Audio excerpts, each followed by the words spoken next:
Saksi ahli pidana Nikita Mirzani kali ini memang ngebikin netizen terkagum-kagum ya, khususnya pendukung Nikita Mirzani sendiri.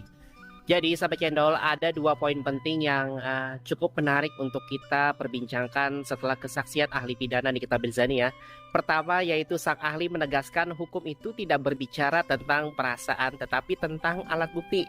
Ini sejalannya dengan prinsip yang selalu kita pakai ya, bahwa dalam proses hukum apalagi pidana ya, yang diukur itu bukan rasa suka, bukan rasa benci, kasihan atau marah, tapi alat bukti yang sah dan relevan menurut KUHP.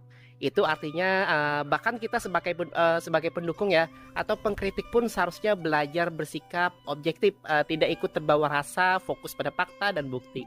Poin kedua yang tidak kalah heboh adalah pernyataan ahli pidana ya, bahwa kalau Nikita Mirzani kena TPPU ya, seharusnya Reza Gladys juga bisa kena TPPU.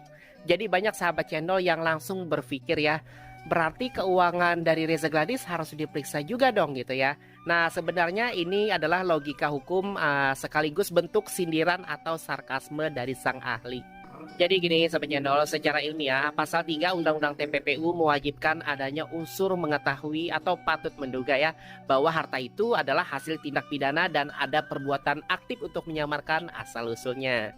Jadi kalau misalnya betul nih si Reza Gladys diperas dan merasa terancam ya, ia adalah korban dan unsur kesengajaan harusnya sih tidak terpenuhi ya. Tetapi kata ahli tadi kan apabila si Reza Gladys sejak awal tahu itu adalah tindak pidana dan tetap melanjutkan komunikasi ya hingga transaksi 4 miliar rupiah, maka secara logika hukum ya ia juga memenuhi pola tindak pidana pencucian uang atau setidaknya turut serta mengalirkan dana dari hasil tindak pidana.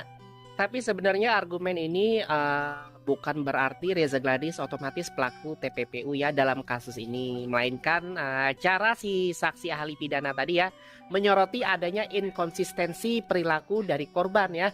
Pertama adalah korban kan seorang dokter, kemudian berpendidikan tinggi, kemudian sadar adanya ancaman, tetapi tetap bertransaksi dalam jumlah besar.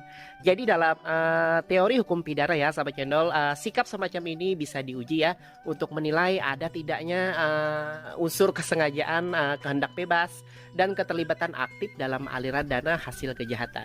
Jadi sahabat channel, pernyataan ahli pidana tadi bukan sekedar membela Nikita Mirzani ya, tetapi mengajak kita berpikir secara objektif dan logis tentang hubungan antara korban dan pelaku, kemudian unsur kesengajaan dan batasan TPPU.